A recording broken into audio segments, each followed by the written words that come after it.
Baruch Hashem, you're a bad Jew. Shalom. Welcome back to another episode of Bad Jew, the place where there is no such thing as a bad Jew. And also, happy Hanukkah to you and your family and the listeners out there. It's really a treat that on this Hanukkah, you chose our podcast to listen to. I'm really flattered and I really, really appreciate it from the bottom of my heart. With me today is Jacob Churchbourne, the most Christian sounding name we've ever had on this podcast. Jacob, welcome to the podcast. How are you today? I'm good, man. Thank you so much for that great intro. And yeah, definitely no doubt about the name there. But happy Hanukkah, everybody. And, hope everybody has a good first night and really appreciate coming on the show. Absolutely. And by the way, to call him out like that, he'll explain how his name, like why his name is the way it is. It's such an interesting story. That's a perfect segue into talking about the 4-minute Bad Jew challenge, the right of entry onto this podcast where you tell your life story in 4 minutes. Are you ready? I'm ready. Let's go. Excellent. Echad, shtayim, shlosh, yalla. All right. So my name is Jacob Churchbourne. I'm originally from Vass, North Carolina, small town in the middle of nowhere. I'm a military kid. Dad was in the military for over 30 years. So we moved around a little bit, but then settled down here on a cow farm, grew up raising cattle, living the cowboy lifestyle. Grew up Jewish, but didn't really have a community because of where we lived. It's kind of in the middle of nowhere. Ended up playing sports my whole life as I was a kid. I got the opportunity to go play lacrosse in college at North Carolina State University. Graduated with a degree in sport management. Moved to Israel for a job. I worked with the Israel Lacrosse Association, coaching kids all over the country. I was based out of Ashkelon, but we were in Netanya, we were in Herzliya, Vertuvia, Sderot, all over the place. And it's truly been the best 2 years of my life. And I say that with, my whole heart. It's been an incredible experience. And I ended up also playing pro hockey while I was in Israel. Got the opportunity to play in the Israel Elite Hockey League. Shout out with the Bat Yam Dolphins. Finished in second place this year. Hopefully we'll, get that championship next year. And I've also had the opportunity to play lacrosse and hockey for the national teams of Israel in several different locations around the world. Been truly humbling, incredible experience. Now we'll get into the last name thing. My last name is Churchbourne. I am a Jew. I know it's confusing. We'll go back to that. So my ancestors moved to America about 2 generations ago.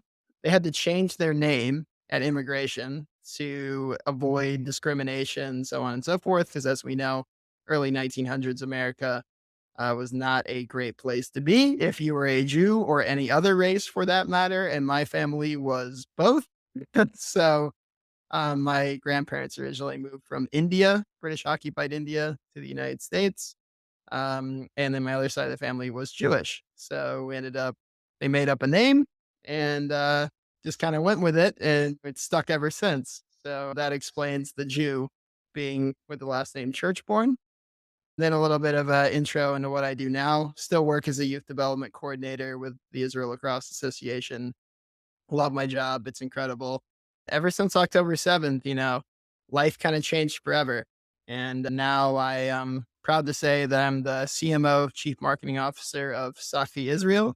We'll get into what that is later on in the show and the initiative and so on and so forth. But I'm so proud to be a part of it and super proud to be doing the work that we're doing, helping soldiers and just helping Israel get back on its feet after what happened on October 7th. So there we go. Awesome. Great use of the 4-minute Bad Jew challenge. Well done. You did it. You now have your right of entry onto the podcast. We can finally begin. But that was awesome though. And I really do love the story about your last name. I think it's very, ever considered going back to the original name your family had? Yeah, so I've considered it before, but at the same time, my family has built so much history with this name.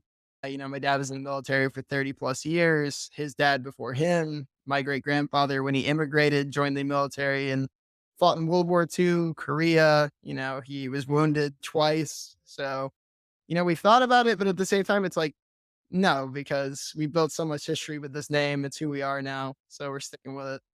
Makes a lot of sense. It makes a lot of sense. So that's pretty significant. And I thank you for your family service. And I also know, you also had some experience in the IDF, or you at least were going to have some experience in the IDF. Can you talk a little bit about that? Yeah, so I was supposed to draft to the IDF at the end of this year, so right around this time, like January or December, and then the war broke out, so my draft date was delayed because I was supposed to draft into combat, and there is nobody to train combat soldiers currently because everybody's called up defending our country. But before my drafting date, I attended a program called Sevet Mikey. It's one of the premier IDF pre-army programs in the country. It's run by a bunch of former lone soldiers who just want to get other lone soldiers prepared Hebrew wise and physical wise for the army. So I'm very proud to say I was a graduate of that program. It was an incredible experience. All the guys that were in it with me, some of them are serving now, some of them are still waiting to draft. And we really went through kind of all everything together, and it was a great experience. So, Well, it's absolutely incredible that A, you had that opportunity, that you were in that program, and B, as well, that, I mean, you were right there. And by the way, you would think that as soon as war would be called, you'd think that the draft would then accelerate you to the front lines. But I understand what you're saying. You don't want to send someone with lack of preparedness into the front lines. So I think it's actually a pretty smart move. And now you and a lot of the fellow veterans that you were describing earlier are now working together in this organization, Tzachi Israel. We'll talk about that in a second. The subject for this podcast is, how did Israel respond to October 7th? Or maybe even what changed in Israel since October 7th? And as someone who has been in and out of Israel since then, I know you have a lot of personal accounts on that. I'd love to get started and learn about, what was the state of Israel before the October 7th attacks? I think we've heard a few things, but it's better to talk to someone who was actually there. yeah, so the state of Israel before the October 7th attacks was, I would say, extremely divided. There were protests every Saturday in Tel Aviv, huge protests against the judicial reform. It was being passed by the Netanyahu government. And some would say his government is a little bit to the right, or some would say it's extremely far right, depending on your opinion. But they definitely were trying to push through something that a lot of people were against. So I would say Israel was extremely divided. A bunch of people were saying, oh my gosh, what's the future of our country? Where are we going to go from here? It's extremely concerning. And that was the crisis on everybody's minds until October 7th. And then we really, I would say, got a little bit of perspective. Fascinating. And, I think there's a parallel here. There's a biblical parallel here. The reason why the second temple was destroyed was because the Jewish people were divided. And here we suffered the worst attack since October 7th. And it's because I don't know if it was because, but the bottom line is we were divided before, as you just pointed out. So I suddenly would agree with you. Yeah, I would agree with you on that. I would say, like, if you look at what happened leading up to October 7th, we were extremely unprepared because our resources were per se somewhere else, if that makes any sense. Mhm. And if you look at what's come out about intelligence and so on and so forth leading up to, there was intelligence, but it's not what people were focused on at the time. And it led, unfortunately, to a tragic event. Yeah. Yeah. And I quite frankly, I think we're still in the fog of war. So it's really hard to make conclusions. And anyone who is making conclusions right now, I think, is running a fool's errand. I think they're passing on misinformation if they are doing so. So I don't know. I find the whole thing really intriguing, and it'll be very interesting to see how history tells the story. But speaking of telling the story, so now you have a nation divided, and then October 7th happens, the worst death toll that we've experienced as Jews since the Holocaust. And where were you when that happened? So I was in southern Israel. I live in Ashkelon, which is Right. a city 18 kilometers from the Gaza border. And on that day, I was at my former girlfriend's house. She lives in a moshab called Gibati, which is north of Ashkelon. It's kind of in between Ashkelon and Ashdod, if you're familiar with the area at all. And Moshav, for those who don't know, is a farming community. So it's a little bit more rural, it's a little bit more out there, not as much security as per se. And that's where I was located when everything started. That's insane. And I mean, that 18 miles is not 18 miles or 18 kilometers. Sorry. 18 kilometers. So even shorter than 18 miles. That Mm. that's not a very far distance from Gaza. And did you experience any violence that day? What did you do? So the day started off with us getting woken up by the alarms at 6:30, like many other Israelis around the country. We were woken up at 6:30 by the alarms. We rushed into the bomb shelter. It's pretty normal in the South to get alarms. So we were just like, oh, here we go. Hamas or Palestinian Islamic Jihad just shooting off rockets again. They do it all the time. And that's the unfortunate reality in southern Israel. But so we went into the bomb shelter, we came back out, and then we went in again because there was another alarm. And then again, because there was another alarm. And that's when we started to realize something was a little not something's a little off here. And then my phone buzzes and it's a video of Hamas terrorists inside the city of Sderot, which is maybe 14 kilometers away from where I was. And then you start seeing videos of hang gliders, paragliders coming in from Gaza with armed men on them, trucks streaming through holes in the fences, guys dropping in by parachute into the music festival that was happening down south, and just these horrifying images. And that's when we knew something was wrong. That's when we knew this is not normal and we could be next because of how close we are to the Gaza border, the proximity. There's a new feeling in the air, something that maybe you're not really familiar with because we're seeing Hamas pull off tactics that has never been seen before in previous attacks. Yeah, Not we've never that's seen that before. Never. It's usually just rocket barrage, everybody running to the shelters. Never had we seen them crossing over the border fence. We thought that was one of the most secure places in our country. We're surrounded on all sides by people that aren't necessarily fond of us, but I was always under the impression that that is the most secure border in the country. right. And then suddenly bulldozers and trucks are testing that theory very, very well. I'm scared to ask this question, and you'll have to forgive me for going to a personal place without permission. But did you know anyone who was attacked by Yeah. Hamas? Yeah, I had one acquaintance friend who unfortunately lost his life on that day. His name is Moore Cohen. He was one part of the original Israeli U19 lacrosse team that traveled to a world championship. He was ran in the same friend group as me, same athletes group as me, and he was unfortunately at the Nova Music Festival. And in the hours afterwards, everybody was like, "Where's Moore? Where is he?" And then eventually we got the confirmation that he unfortunately lost his life. May his memory be a blessing. I'm so sorry, Jacob. It's terrible. It's terrible.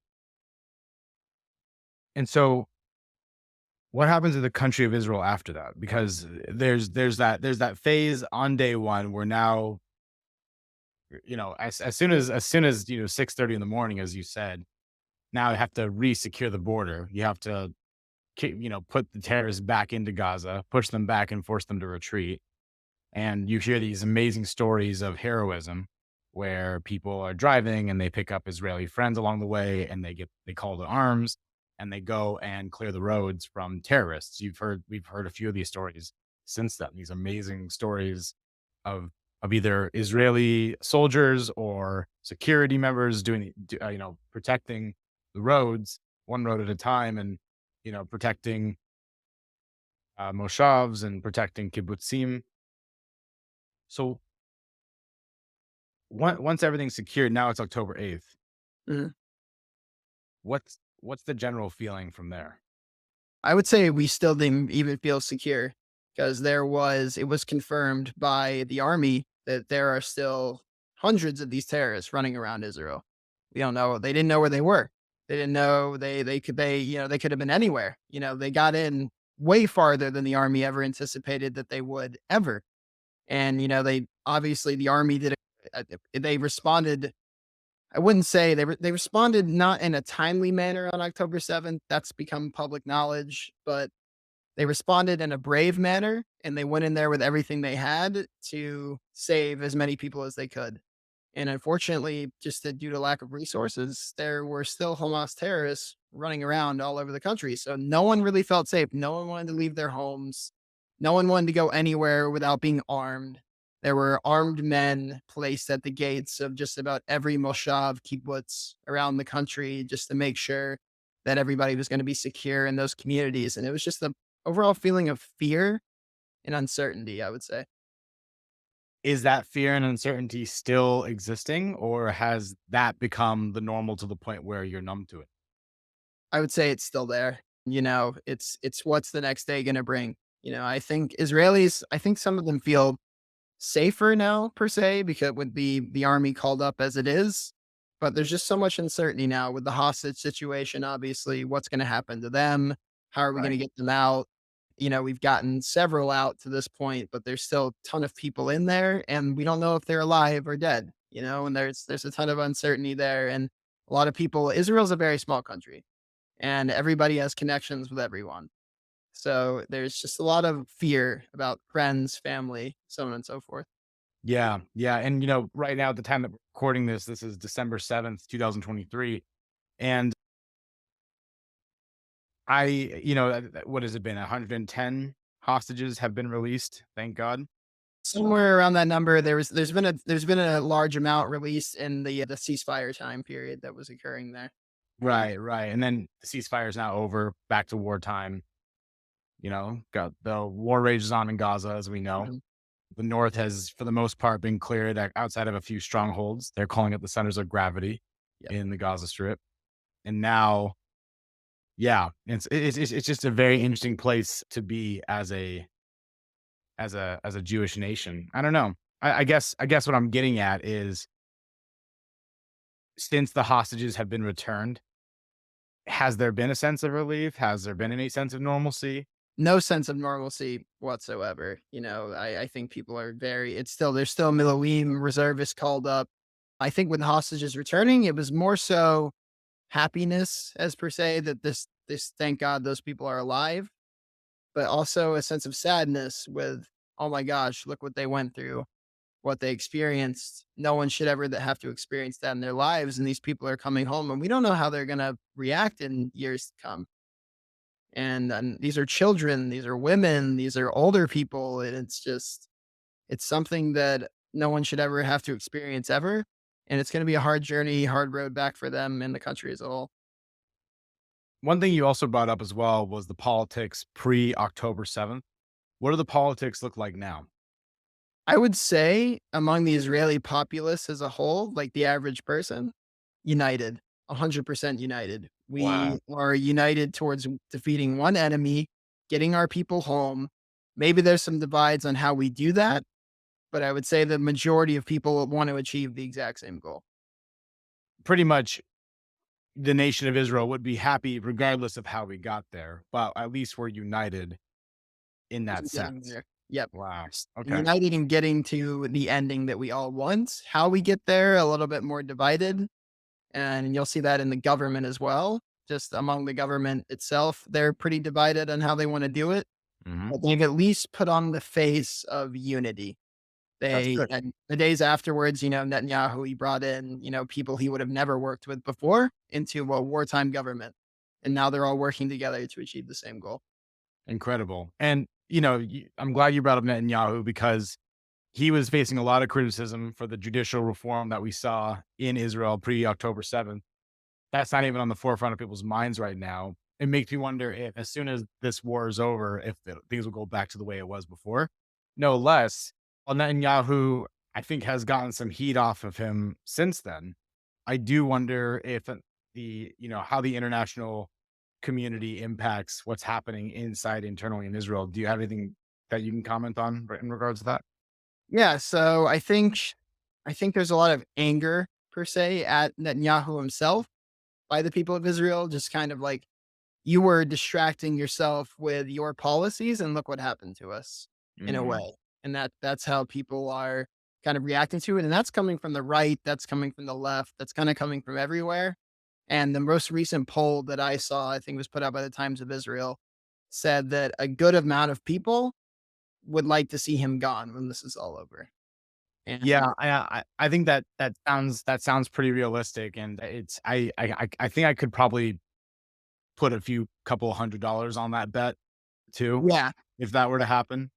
yeah, Um, I think that would definitely he's definitely not gonna be there by the time that this is over just because of the amount of anger and a lot of people hold him responsible. I right. don't see him recovering from this.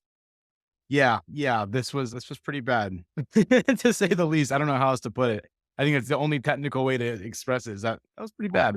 Yeah. But I'd like to shift gears from that part of the conversation because you did something pretty remarkable. In fact, we were introduced by a mutual friend who said, "You gotta check out this guy's story." And I'm really glad that she did reach out because you were about to be drafted. You're about to literally serve the IDF. This war starts and you can't. So you went ahead and put matters into your own hands. How did you do that? Yeah. So in the days afterwards, there was just kind of a sense of a feeling of helplessness, as per se. Like, I want to do something. I want to do something. And literally the day afterwards, I drove a friend of mine to his base in Tel Aviv. I donated blood and I immediately started helping drive supplies to different locations. Somebody was like, "We need somebody to drive some things to some soldiers in this place. Can you do it?" And I was like, "Yes." And then I got a request from a friend of mine to drive some things down to a base called Tzachi in the south of Israel.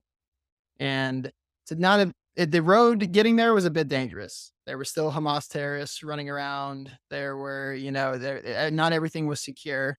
So I don't have a gun license in Israel yet because I have not served.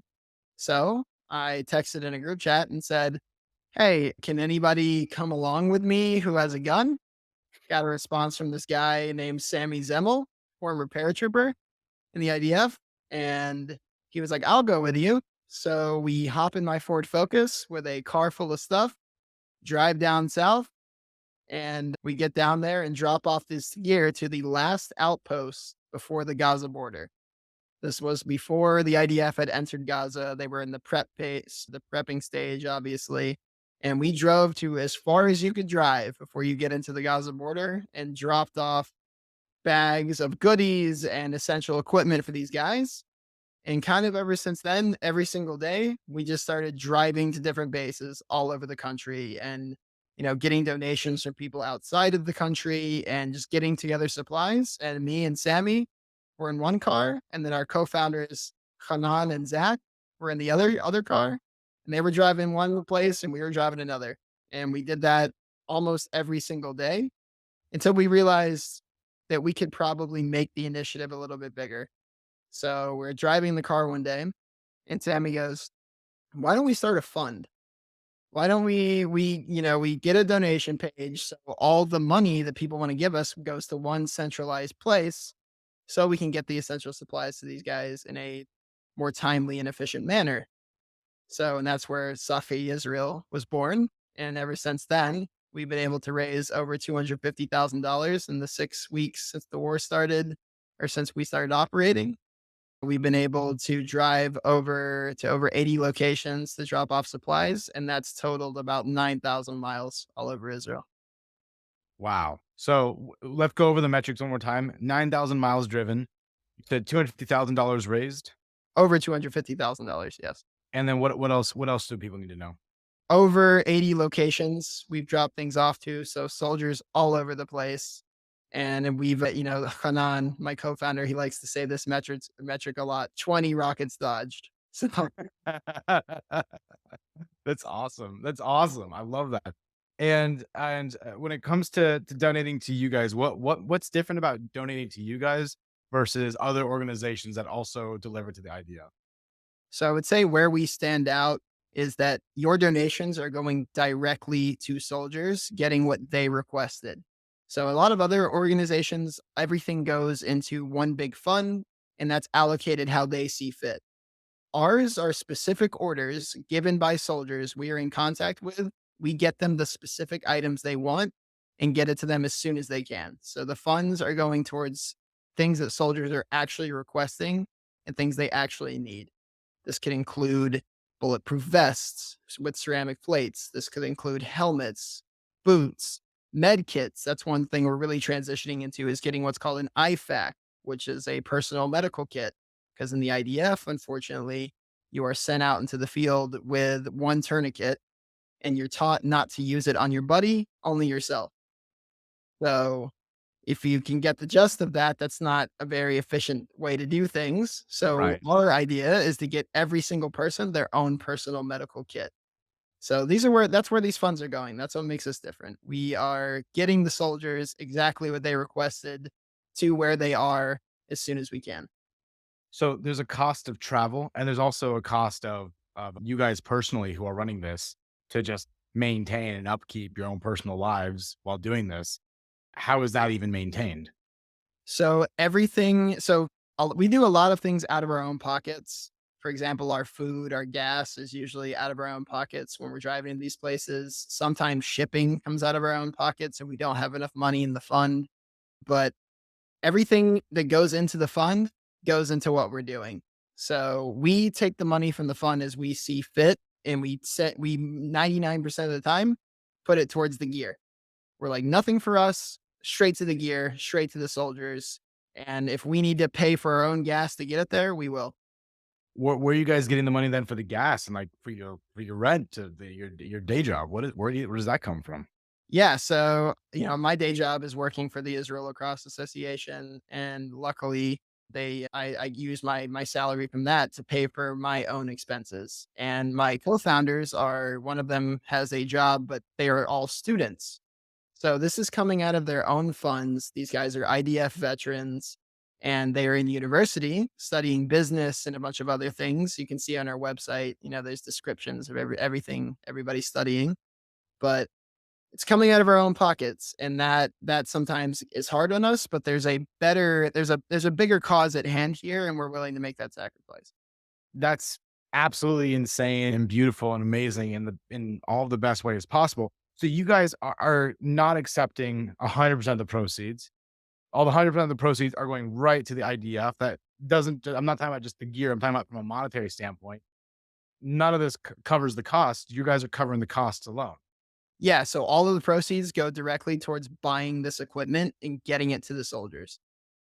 I mean, I probably speak for the audience here. I'm mind blown with that because so few nonprofits out there can claim that they also give 100% of that. Is that the goal with Tzachi? Is this temporary effort based on this monetary exchange, or is there a longer term goal that your organization has after the war? So I would say we definitely want to continue what we're doing after the war. And there is a long-term plan in place that we've been working on to make this a more sustainable nonprofit and sustainable initiative. So right now we're just focused on getting the guys what they need to keep us safe. That's the whole idea. That is the number one goal because if they can't keep us safe, then what's it going to happen to Israel? This is one of the most dangerous points in Israel's history, and I can't stress that enough. We are at a tipping point, and without the IDF to keep us safe, what is going to happen to us? It's completely up in the air. Jacob, I'm humbled. I'm kind of speechless right now. The work that your organization is doing is incredible, and one thing I really hope that we can achieve from this point on is a continued partnership. This is what I've been doing with my platform. We just made a post recently on Instagram about a Hanukkah special where we're encouraging people to go buy our clothing and our merchandise for Bad Jew. 100% of the profits, though, we've decided to profit with Tzachi Israel on these matters. So buying our merch guarantees that they're going to get 100% of that profit, but no less. I want to encourage the listeners that are on here to skip the middleman, which is me right now, skip merch store and go check out Tzachi Israel. We have the link in the bottom of the screen right now for those on YouTube, but we also have the link in the description of this podcast where people can go and help the war effort for the sake of that tipping point that you just described. So, I'm really moved by the efforts that you and your friends have done. This is an incredible initiative that you guys have taken. Really appreciate that. And, it's really, I guess I would say call to action is just do what you can. You know, I know not everybody is a multi-million dollar donor, but donating like, a couple dollars, it goes towards buying something. It goes towards buying baby powder, which I can tell you is an essential in the field. It goes towards buying deodorant or a snack for these guys. We get everything that they request. So yesterday we did a supply drop with a good friend of mine, Sean Haber. He's at the Barefoot Athlete on Instagram. And he did a supply drop for him yesterday. And everything that he asked for, we got. So we got him baby powder. We got him deodorant. We got him a camelback that hooks onto his vest. We got him tactical pants. We got him a tactical shirt. And then we also were able to get him and his entire unit new combat boots, which was made possible by a donation from a donor here in the United States. And we were able to buy all of them brand new combat boots because they were complaining that their feet were just in incredible pain because none of them had, some of them were using the same boots they used while they were in the army, which for some of them was like over 5 years ago. So it was huge to be able to see that smile on his face, and he was just so happy, not just to get the gear, but just that somebody cares about him and somebody came out there to see him because he's based in the middle of nowhere. I can tell you, it's not anywhere that a tourist would see when they come to Israel. And seeing that smile, that's what I've been saying, is just seeing that smile on people's faces when we drop the stuff off. That's everything. I think that you hit on something that is not considered a lot when thinking about war and the war effort. We already know war to be this miserable invention by mankind, but we oftentimes forget that the human condition inside this war, it surpasses the physical violence that's existing, and it has an impact and a toll on the mental health. So being said, you got this battle of morale as well to just keep it up and to stay positive and stay happy. That's so hard to do.